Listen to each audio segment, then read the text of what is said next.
Olá, pessoal! Nós vamos dar agora início à correção da atividade número 2 da segunda semana, para tentar tirar o restante das dúvidas sobre esse tema de células, organelas, tecidos, e em seguida a gente poder dar continuidade à matéria que nós já começamos, que é sobre alimentos e nutrientes. Então, na primeira pergunta, quer saber por que a célula é considerada a menor parte viva de um ser. Então, quando eu tenho um organismo, por exemplo, o corpo humano, eu posso dividi-lo em partes menores, que são os sistemas. Por exemplo, o sistema digestivo, que tem sua função específica, o sistema cardiovascular e por aí vai. Quando eu pego um sistema, eu consigo dividi-lo em partes menores, que são os órgãos. Então, um conjunto de vários órgãos com funções semelhantes, eu tenho um sistema. Por exemplo, conjunto de intestinos, de estômago, eu tenho o sistema digestório. Se eu pego um único órgão e divido em partes menores, eu tenho tecido. E a gente já viu vários exemplos de tecidos. E quando eu pego um tecido especificamente, que eu tenho um conjunto de células que têm funções parecidas. E se eu pego essas células, apesar delas ser a menor parte viva de um ser, eu ainda posso dividir em partes menores, que são as organelas, que eu divido em moléculas, que eu divido ainda em átomos e por aí vai. Então, por mais que a célula não seja a menor parte de tudo dentro de um ser vivo, é o que a gente chama de a menor parte viva. Porque se eu pego uma célula e divido em partes menores, como uma organela sozinha não tem capacidade de se dividir, por exemplo, como uma célula tem. Não tem capacidade de fazer todas as funções que uma célula tem para sobreviver. Uma organela sozinha não vive no meio externo, ou seja, fora da célula, se sair dela não é possível. Então a gente chama da célula como menor parte viva, pois abaixo dela, ou seja, num nível de organização mais baixo do que uma célula, eu não consigo ter vida, eu não tenho essas características de uma vida. E lembrando que quando eu faço qualquer pergunta aqui, eu vou dar uma sugestão de resposta. Isso não quer dizer que você precisa apagar a sua e refazer se você está dizendo a mesma coisa com outras palavras. A questão é, quando eu passo uma correção nesse sentido, é para que você tenha a ideia. Olha, se a minha resposta é equiparável, ela é parecida, ela faz sentido do mesmo jeito que foi explicado, então tá ótimo. Não precisa copiar exatamente o que eu estou falando. Em seguida, a letra B. Cite uma das diferenças entre uma célula procarionte para uma célula eucarionte. Então, a gente já está cansado de ver esse desenho, que é uma célula eucarionte, e eu tenho também uma célula procarionte. As diferenças delas são várias, então você pode citar qualquer uma delas. Primeiro, a célula eucarionte tem esse nome porque o começo eu quer dizer verdadeiro, então ela tem uma carioteca verdadeira, ao contrário da procarionte que não tem carioteca.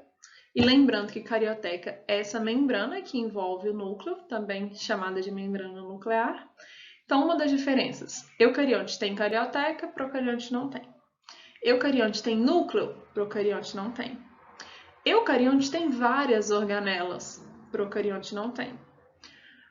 O DNA na eucarionte está dentro do núcleo. DNA na procarionte está espalhado no citoplasma. Então, qualquer uma dessas diferenças você pode utilizar como resposta. Na letra C, diz que os vírus nem sempre são considerados seres vivos. Então, eu estou afirmando isso. Tem gente que diz que ser vivo, que vírus é um ser vivo, tem gente que fala que não. Mas eu pedi para que vocês citassem um critério a ser utilizado para afirmar que os vírus são seres vivos. Se você tivesse que falar, não, vírus é ser vivo, na minha opinião, por causa disso. Qual seria esse critério? Então, antes de responder, para relembrar que isso foi conteúdo do ano passado, a estrutura de um vírus ela é muito simples. Ela pode variar entre uns vírus e outros, mas basicamente eles têm que ter material genético, que pode ser DNA ou RNA, e o capsídeo, que é como se fosse uma cápsula em que o DNA fica guardado lá dentro. No mínimo, o vírus tem que ter isso. E aproveitando, quando eu falo que, por enquanto, para nós, material genético pode ser sinônimo de DNA, só que isso nem sempre é verdade. A gente tem alguns vírus que, em vez de DNA, eles têm RNA como material genético. Mas por enquanto tá tudo bem. Falar material genético como sinônimo, como se fosse a mesma coisa que DNA, tá tudo certo. Então, voltando. No mínimo, o vírus tem que ter isso, o material genético, e tem que ter o capsídeo. Além disso, ele pode ter também um envelope, que é como se fosse uma segunda uma segunda cápsula e ter algumas proteínas ligadas nesse envelope, que é para trazer, por exemplo, mais resistência, mais proteção para esse vírus. Mas, no mínimo, ele tem que ter essas duas estruturas. Aí, quando você compara um ser vivo com um vírus, pega, por exemplo, uma célula animal, uma célula de uma bactéria e compara com a do vírus. Olha quantas diferenças. Então, vírus nem é uma célula. Mas como que mesmo assim você poderia pensar que ele tem a capacidade ou teria a possibilidade de ser um ser vivo? Então, um dos vários motivos, eu vou citar alguns. Por exemplo, o vírus tem material genético. Se você pega qualquer outra substância no mundo, ela não tem material genético a não ser todas as células e os vírus. Então, pode ser um critério. Vírus também, eles têm possibilidade de reprodução. Por mais que ele não consiga se reproduzir sozinho, ele precisa estar dentro de uma célula para que ocorra essa reprodução, já é uma capacidade diferente de você pegar uma matéria não viva que não se reproduz de forma alguma. Outro critério pode ser evolução. Os vírus eles têm essa capacidade de se mutarem e com isso evoluírem, por exemplo. Por que a gente tem que tomar vacina da gripe todo ano? A gripe é uma doença causada por vírus. E quando você pega e vai criar uma vacina, ela tem que ter características daquele vírus que vai causar a doença. Só que ao longo do tempo, esse vírus da gripe ele começa a sofrer mutações, vai evoluindo, e a vacina que valia para um vírus do ano passado já não vale mais para esse ano. Então, por isso que você precisa de uma nova dose. Então, são 3 motivos pelos quais é possível pensar que os vírus são seres vivos. Possuem material genético, conseguem, apesar de parcialmente, se reproduzir, eles podem sofrer mutações ou evoluir. Então, se além desses tiver mais algum motivo, também é ótimo, desde que seja razoável para explicar por que o vírus poderia ser um ser vivo. Na letra D, qual a explicação para considerar o sangue como um tipo de tecido conjuntivo?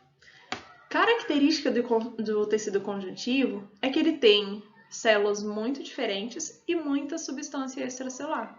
Então, o sangue é um clássico exemplo porque a gente tem aqui uma diversidade de tipos celulares e uma quantidade muito grande de substância extracelular. Nesse caso é o plasma, que é a partezinha líquida ou gelatinosa presente no nosso sangue.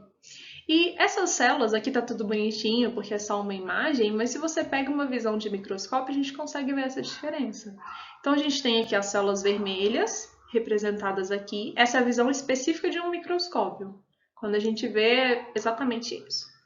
E a gente tem as células brancas ou glóbulos brancos, que aqui aparecem roxinhos, porque a gente precisa colocar uma coloração para poder vê-los, senão ele não aparece no microscópio.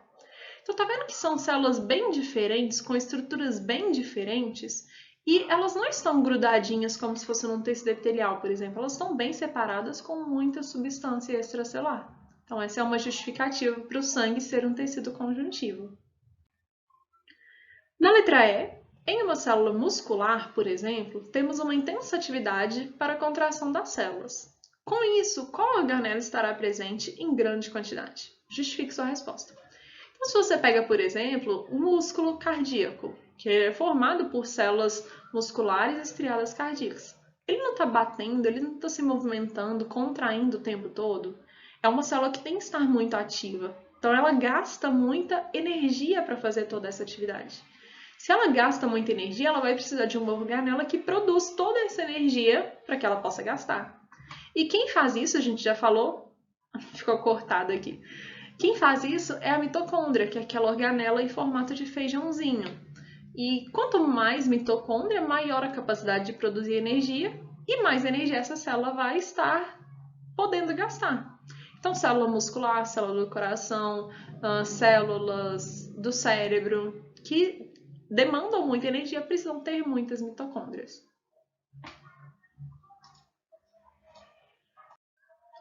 E na letra F, o que é fecundação? Então, esse nome é dado para o encontro dos gametas. E gametas são as células masculinas e femininas voltadas para a reprodução. Então, célula masculina é o espermatozoide, célula feminina é o óvulo. E quando eu tenho o encontro dessas duas e a troca de material genético, eu chamo isso de fecundação. Depois que eu tenho o encontro das duas células, a gente tem a formação da célula ovo, que é a primeira célula de qualquer ser vivo, e essa célula ovo ela começa a se dividir em várias e várias células, até que forme um novo ser vivo do jeito que ele é. E na letra G, qual a diferença entre uma célula-tronco e uma célula comum? Voltando na pergunta anterior, quando eu tenho a fecundação, formação da célula-ovo, e ela começa a se dividir, essas primeiras células elas são iguaizinhas.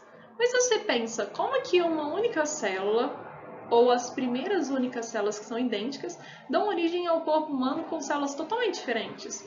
Uma célula do nosso cérebro, um neurônio, é totalmente diferente de uma célula do coração.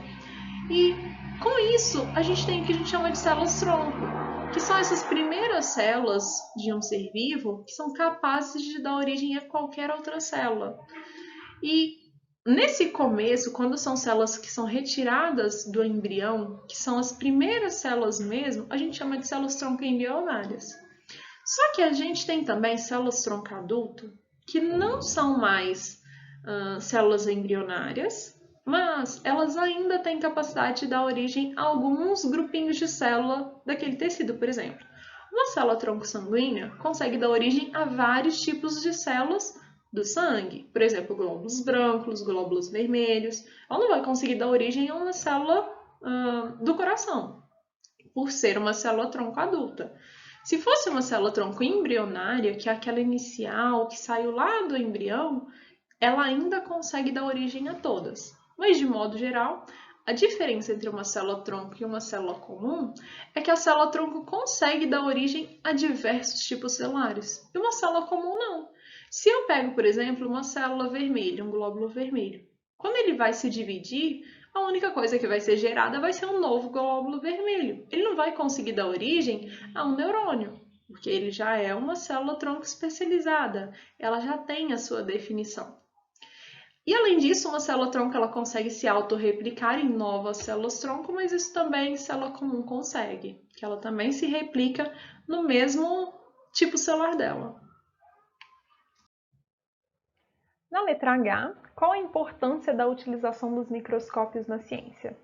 Essa imagem a gente já visualizou nos primeiros dias de aula e para a gente tentar entender um pouquinho, quando eu pego, por exemplo, um óvulo humano, ele tem um tamanho muito menor do que 1 milímetro.